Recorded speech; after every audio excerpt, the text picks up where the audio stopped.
Alors, mesdames, messieurs, bonjour. Nous allons commencer cette troisième session de la matinée.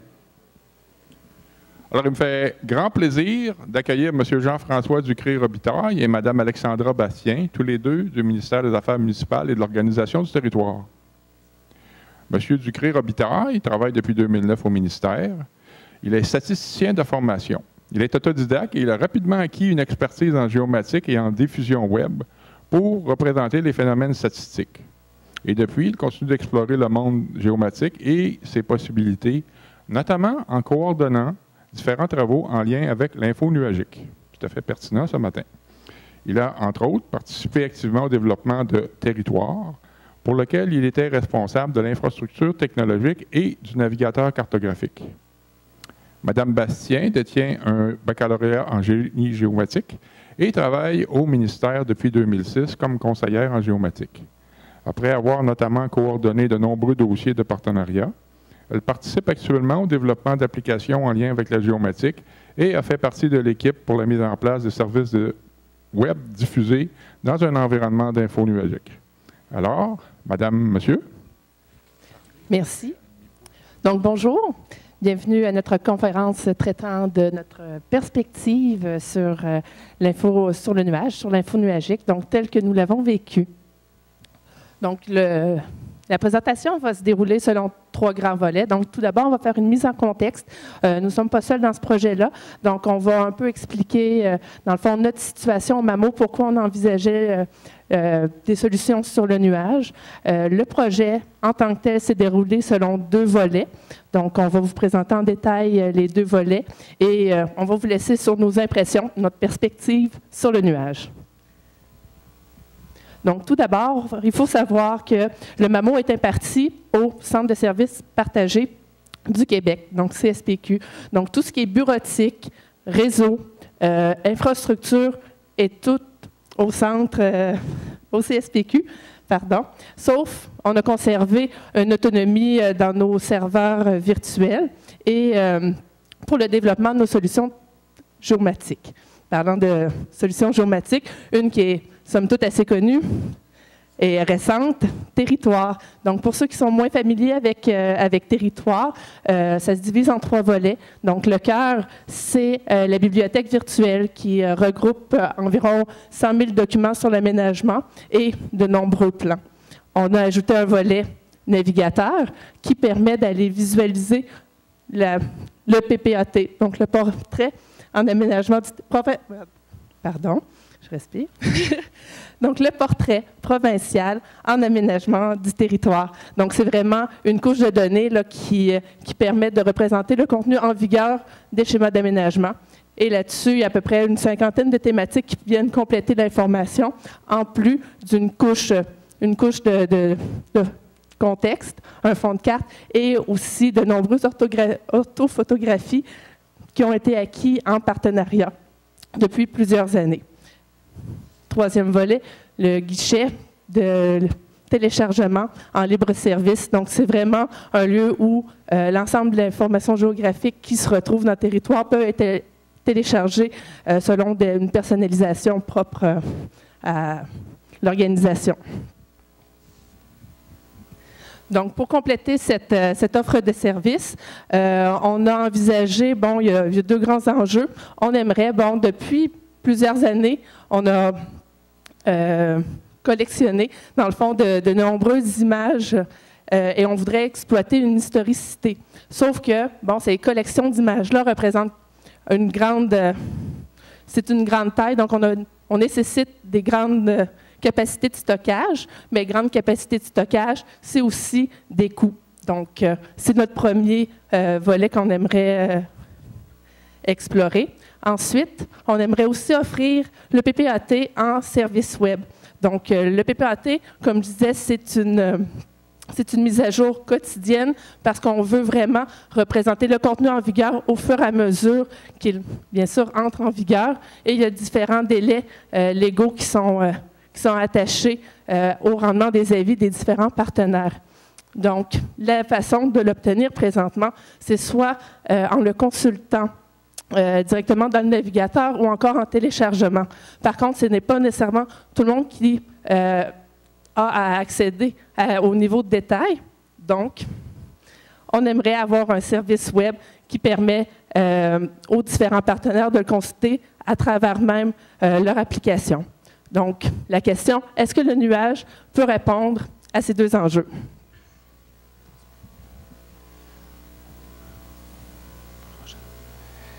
Okay, donc, on a un plan d'évolution, on a une vision, on a des moyens peut-être assez limités, on a des ressources limitées.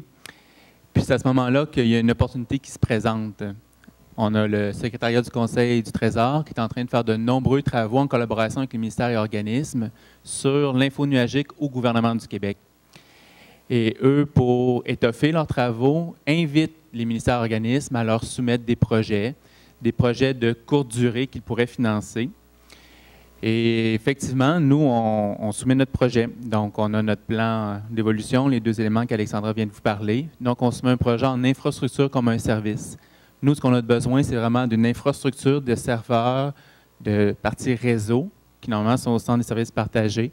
On a voulu avoir ça pour déployer ce qu'on a de besoin, puis faire nos essais. Le Conseil du Trésor accepte le projet, va le financer. C'est un projet, on dit, vraiment de courte durée, qui va durer environ 9 semaines, fin au 31 mars dernier.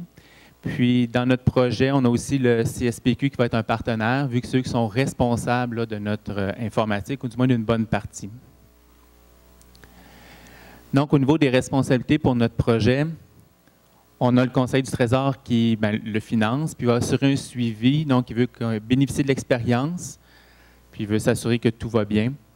On a le CSPQ qui va s'occuper de l'acquisition, donc de faire la démarche auprès de fournisseurs d'info nuagique et va faire la démarche, donc d'acquérir, faire les contrats s'il y en a besoin. Puis, de leur côté aussi, il y a un désir de jouer avec le nuage pour en apprendre plus eux aussi. Donc, ils vont s'assurer de nous fournir un environnement qui est déjà configuré pour répondre aux besoins que nous, on aura définis. Donc, quand ils nous remettent les clés pour qu'on utilise le nuage, il est déjà configuré, du moins de plusieurs aspects. Donc, nous, on a défini les besoins, qu'est-ce qu'on a besoin comme type de machine virtuelle. On va s'assurer aussi de faire les développements nécessaires, donc installer le shell qu'on a de besoin, puis de tester le tout.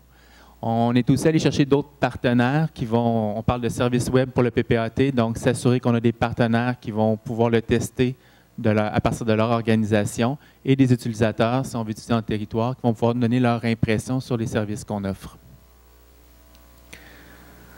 Donc, on a un projet en deux volets. Le premier volet, c'est le côté de l'imagerie. Donc là, on est allé du côté de Azure de Microsoft. Et la personne responsable, testeur intermédiaire, donc c'est moi qui me suis occupé là, de cette partie-là pour faire les essais, donc configurer l'environnement, puis s'assurer que tout fonctionne bien. Pour le portrait provincial en aménagement du territoire, c'est Amazon qui a été retenu comme fournisseur. Donc, c'est intéressant, dans ce qu'on a fait, on a pu tester l'offre de service de deux fournisseurs, vu qu'on a deux volets. On n'a pas mis tous nos œufs dans le même panier, puis juste fonctionner avec eux, on est allé en voir deux. Et c'est Alexandra, qui était un peu plus néophyte en termes de développement web et d'architecture, qui s'est occupée de cet aspect. Puis ça permet aussi de voir les interfaces, l'offre de service de chacun, comment il peut s'adapter. Est-ce que tout le monde peut l'utiliser? Est-ce que ça prend vraiment quelqu'un de hyper expérimenté, moyen, qui arrive, qui fait ses débuts en matière d'info nuagique? Donc, c'est des aspects qu'on a voulu regarder très intéressants. Comme élément commun, le nuage, comme infrastructure, on pourrait avoir des serveurs Windows, Linux. Nous, on est allé avec des choses qu'on avait au ministère, donc tout du Windows. Mais pour tout ce qui était autre, on voulait couper dans les coûts, donc on est allé dans du logiciel libre mur à mur pour tous les autres aspects qu'on devait installer sur l'infrastructure. Donc, entrer dans le cœur du détail de chacun des volets. Pour l'imagerie historique, on a plusieurs enjeux. Comme Alexandra le disait, on a beaucoup d'informations, beaucoup de collections d'imagerie historique qu'on voulait mettre dans le nuage. Initialement, on en a ciblé à peu près pour 800 gigs. Donc, on a des collections de différents formats. Ce n'est pas toutes les collections que c'est un seul fichier. Donc, on a des mosaïques, on a d'autres collections avec des milliers d'images. Donc, on a des défis pour envoyer ça dans le nuage. Ça, je vais y revenir à la diapositive suivante. Donc, on prend notre imagerie dans notre réseau interne au ministère, on l'envoie dans Azure. Un autre défi qu'on a, c'est la performance, comment on intègre ça dans notre application territoire ou dans d'autres produits qu'on voudrait avoir, tout en maintenant une sécurité. On a du droit d'auteur à faire respecter, c'est des données acquises en partenariat. Donc, il faut s'assurer de protéger l'accès à la donnée en question. Puis, il y a des enjeux autant de la performance, donc les délais pour afficher l'information, que pour l'intégration dans notre application, pour qu'on ait la même impression quand on regarde l'imagerie, les données, que si c'était déjà des données qui étaient dans le territoire. Donc, la machine qui va diffuser nos données historiques, on a pris une machine assez puissante quand même, vu qu'on a un bon volume de données à traiter. Une instance des 12. On a des disques supplémentaires aussi qui ont été ajoutés. Il faut voir aussi dans le nuage pour l'espace disque, du moins avec Azure, puis avec Amazon, c'est la même chose. On paye pour l'espace disque qu'on utilise, donc en prévoir plus, ce n'est pas grave.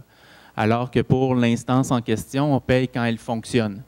Donc, si on veut une machine super puissante, bien là, c'est les coûts qui augmentent. Si on veut couper dans les coûts, on peut arrêter la machine pour on arrête de payer.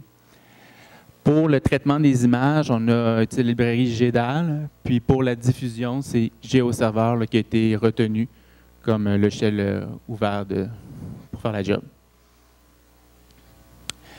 Le chargement des fichiers. Quand on se connecte en premier dans nos environnements, c'est par protocole RDP, donc bureau à distance. Puis on peut dire un peu naïvement, je vais prendre mes fichiers, je vais faire un copier-coller dans mon nuage, puis bingo, j'ai mes 800 gigs de données. Bien, pour quelques-uns, ça a pu marcher, mais à un moment donné, ça ne marche plus. La performance n'est pas là, la robustesse n'est pas là non plus, ça coupe tout le temps. Donc, on travaille sur des solutions autres, par exemple le protocole FTP, qui sert justement pour faire du transfert de fichiers, pourquoi pas. Que ce soit avec IIS ou avec FileZilla, le problème avec IIS, c'est qu'il y a une limite de 4 gigs par fichier. C'est une limite qu'on atteint assez rapidement avec nos projets de photos aériennes, d'orthophoto. J'utilise aussi FileZilla. On a encore des problèmes de robustesse. Faire un transfert d'un fichier de 25 gigs avec notre réseau qui plante au bout de 2 gigs, puis tu t'en aperçois le lendemain matin, c'est pas super intéressant, même si tu peux reprendre ta tâche. Donc, la dernière solution qu'on a mis en place puis qui fonctionne, c'est de prendre nos fichiers, de prendre un outil d'archivage pour le découper en morceaux. On prend tous les morceaux, on les upload, puis à destination, on les réassemble. C'est plus de manipulation pour la personne, mais je vous dirais qu'on a un gain aussi en performance vu qu'on peut uploader beaucoup de fichiers en même temps. Puis on a un gain en robustesse, donc on n'a pas de perte de temps. En termes de performance, donc on a nos images dans le nuage, puis là on veut les diffuser. Mais on s'est rendu compte qu'il y avait des problèmes d'affichage, tant en termes de rendu. Ça, c'est peut-être un peu plus dû au choix logiciel. Lorsqu'on projette les images, on a des artefacts sur les côtés, des choses comme ça qui accrochent. On a aussi des délais, donc ce n'est pas optimal. Donc, ce qu'on a décidé de faire, c'est de faire des mosaïques optimisées par territoire par année. On a des collections qui couvrent des territoires très grands, mais avec beaucoup de zones où il n'y a aucune donnée. Donc, vraiment de cibler nos territoires. Puis, étant donné que les images étaient déjà dans le nuage, j'ai dit pourquoi pas utiliser le nuage pour faire les traitements. Donc, on parle que le nuage est performant pour plein de jobs. Malheureusement, avec ce qu'on avait à notre disposition comme type d'instance, les traitements qu'on demandent beaucoup trop de ressources. On n'y arrive pas. Donc, quand on prend nos collections, on fait une mosaïque avec, ça va bien, il n'y a pas de problème dans le nuage. Rendu à la partie projection et assemblage de la mosaïque, c'est très lent. Puis, lorsque je suis arrivé à utiliser GEDAL pour faire la création des aperçus à partir de mes mosaïques, j'ai jamais rien eu comme résultat. Même en attendant une semaine, en laissant des traitements sur le côté, là, ça ne donnait rien. Donc, finalement, on est revenu sur les stations de travail physiques au bureau, fait tous les traitements et reprendre les données et les uploader dans le nuage. Ça a été numéro 1. C'était extrêmement rapide. Donc, un petit sommaire, l'impression pour ce volet.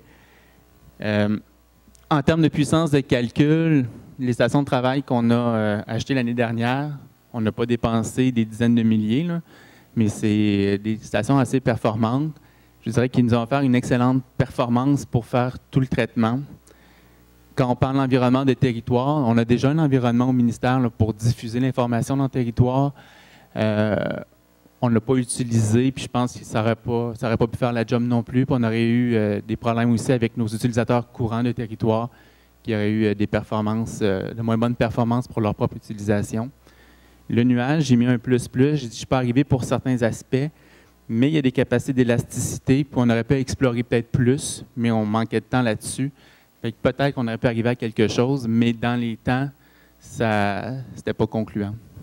En termes de stockage, les stations de travail avec les disques durs physiques, ça ne coûte pas très cher quand même avoir beaucoup d'espace. Notre environnement de territoire, on vous le mentionnait dès le début, c'était un enjeu important, la capacité de stockage, ça coûte très cher, alors que dans le nuage, c'est peu cher. Puis la manipulation de données, si on avait fait les travaux dans notre environnement en territoire, mais la connexion réseau, on n'a aucun problème à l'intérieur du ministère, c'est extrêmement rapide, alors qu'il a fallu faire plusieurs manipulations là, pour envoyer les données dans le nuage pour les travailler et pour les diffuser. Je laisse la parole à Alexandra pour le deuxième volet. Donc, le deuxième volet, c'était vraiment rendre le PPAT, donc porteur provincial en aménagement du territoire, disponible en service web auprès de différents partenaires. Donc, on a reçu notre nuage configuré par le CSPQ. Donc, selon les spécifications, là, notre instance, c'était une C3 large qui comportait 2 processeurs, 3,75 GB de mémoire vive et 2 fois 16 Tera de stockage, mais c'est des données vectorielles de moindre taille que ce que pouvaient représenter d'autres données. Donc, tel que mentionné par mon collègue, on y va encore une fois avec le défi d'utiliser le logiciel libre. Donc, c'est en tout cas pour moi un nouveau logiciel. Donc, on se familiarise, on commence par aller un petit peu avec ce qu'on connaît. Il y a différents formats vectoriels qui peuvent être utilisés pour générer le service web avec GeoServer. Nous, on choisit d'y aller avec le shapefile. C'est quelque chose de plus connu. Par contre, on a eu quelques problèmes au niveau de l'encodage du DBF, donc il a fallu régler. Mais somme toute, on obtient un service qui fonctionne. Ensuite, on a un peu travaillé la symbologie. On a en créant des SLD, donc des Style Layer Descriptor. On a utilisé Atlas Styler. Dans le fond, notre but, c'était d'aller chercher vraiment la symbologie qui ressemblait le plus possible à celle qui était déjà connue de nos utilisateurs, donc celle qui était dans le territoire. Donc, on a un service qui marche, on a une symbologie intéressante, on teste un peu les performances, puis par rapport à ce qu'on connaissait déjà, on a utilisé la couche affectation de territoire pour un peu baser dans le fond, en tout cas, pour baser notre analyse. Puis habituellement, cette couche-là, on a besoin de la généraliser à l'échelle provinciale, donc à petite échelle pour pouvoir la visualiser dans un temps restreint.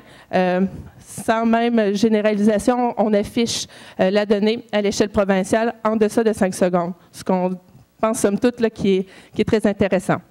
Donc, on pense maintenant à transmettre à ceux qui sont au ministère, qui se sont portés volontaires pour tester nos services web de PPAT. Avant tout, on veut justement aller voir au niveau de la sécurité qu'est-ce que le nuage a à nous offrir. Somme toute, l'interface est vraiment conviviale. Donc, c'est assez facile de spécifier les ports qu'on veut utiliser, de gérer différents paliers par adresse IP. Donc, on a vraiment établi la sécurité à l'aide des adresses IP. Donc, on transmet et les partenaires observent à peu près les mêmes résultats. Donc, l'affichage est somme toute assez rapide. On pense maintenant à un deuxième volet. On se dit, est-ce que ça supporte une forte charge? Donc, on crée un test de charge à l'intérieur de notre équipe pour essayer de tester, voir plusieurs utilisateurs qui se connectent en même temps à notre service si ça répond. Donc, avec ce qu'on avait en place à date, ça ne répond pas. Ça tombe en time-out. Donc, on réajuste la mémoire Java qui était dédiée à GeoServer et on cherche d'autres pistes de solutions.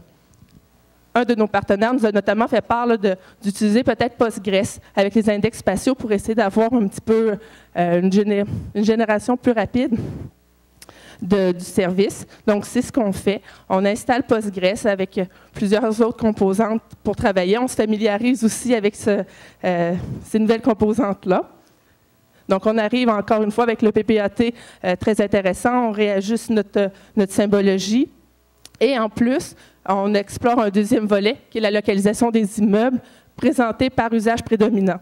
Avec seulement le shapefile, on n'était pas capable d'avoir un rendu. Donc, ça ne s'affichait tout simplement pas. En utilisant Postgres, on obtient vraiment une réponse assez intéressante pour ce que je qualifierais à peu près une échelle moyenne, à peu près 1 dans 25 000.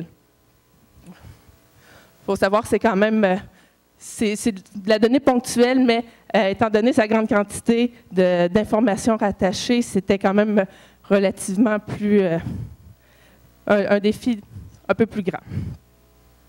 Donc, on réalise que peut-être on pourrait pousser un petit peu plus, aller chercher d'autres services qui sont offerts par le nuage. On décide donc d'installer une instance Postgres. Donc, c'est vraiment une instance à part de celle qu'on utilise pour essayer de voir s'il y aurait encore une fois, en appelant notre base de données par service, un gain par rapport à la génération du service web à partir de notre instance principale.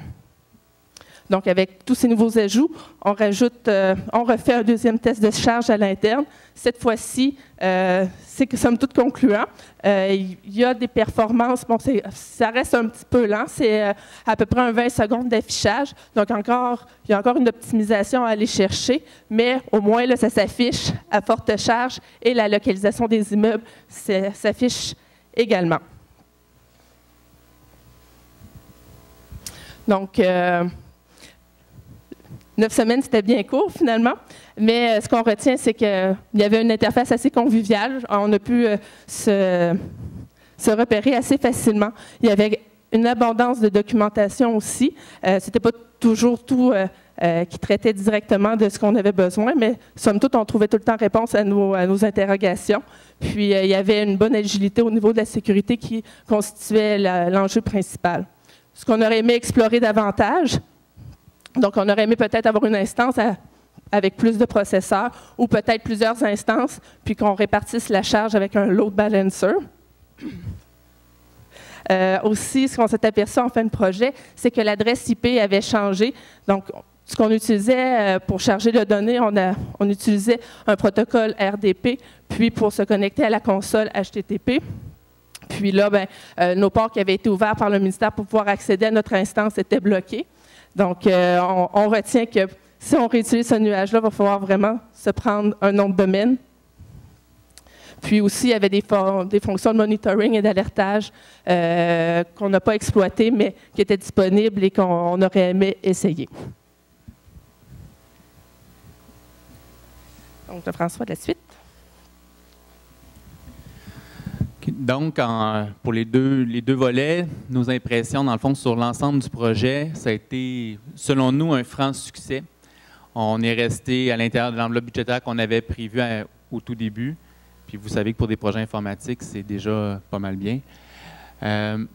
L'agilité, l'autonomie qu'on a eue dans le cadre du projet, on a grandement apprécié. Normalement, il faut toujours passer par le centre des services partagés pour différents éléments. Le faire par nous-mêmes, ça a été fort enrichissant. Par contre, quand on est capable de tout faire soi-même, on a des fois des tendances à en faire peut-être un peu plus ou autre. Puis il faut s'assurer que ce qu'on fait, ça marche. Puis on est aussi imputable quand on a ces possibilités-là.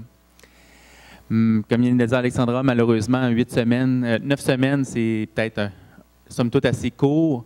On a manqué de temps pour tester différentes choses. On avait plusieurs possibilités qui auraient été fort intéressantes à tester, mais manque de temps. L'expérience aussi a été enrichissante, tant pour l'utilisation de l'info nuagique, donc c'est des premiers pas dans le domaine, mais aussi pour le logiciel libre, en voir les possibilités, puis se faire une idée là, sur ce qui est possible, ce qu'il pourrait avoir pour l'avenir. Donc, pour la diffusion, donc on voulait un plan d'évolution pour territoire, qu'est-ce qui pourrait être fait. Donc, on a en tête de faire de la diffusion par la suite. Si on compare l'environnement de territoire et le nuage en termes d'agilité, bon, on a pour territoire le CSPQ, on a différentes contraintes administratives à respecter, contraintes budgétaires.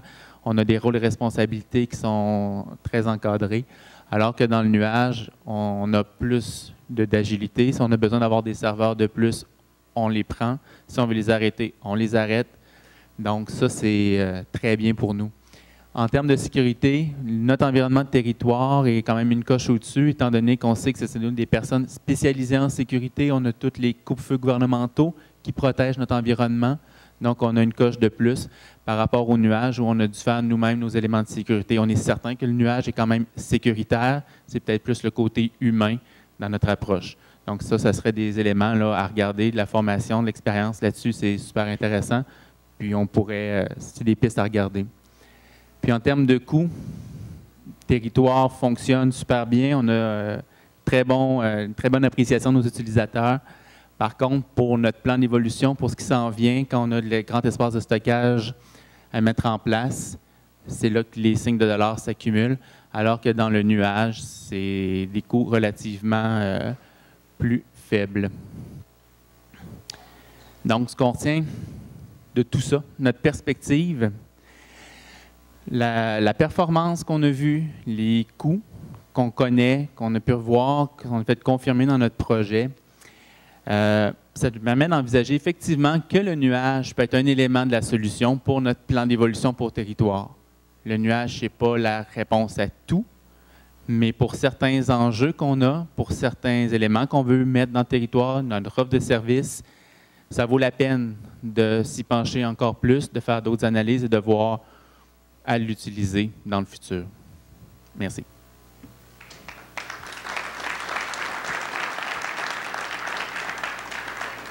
Alors, on a le temps pour une ou deux questions. Il y aurait des questions?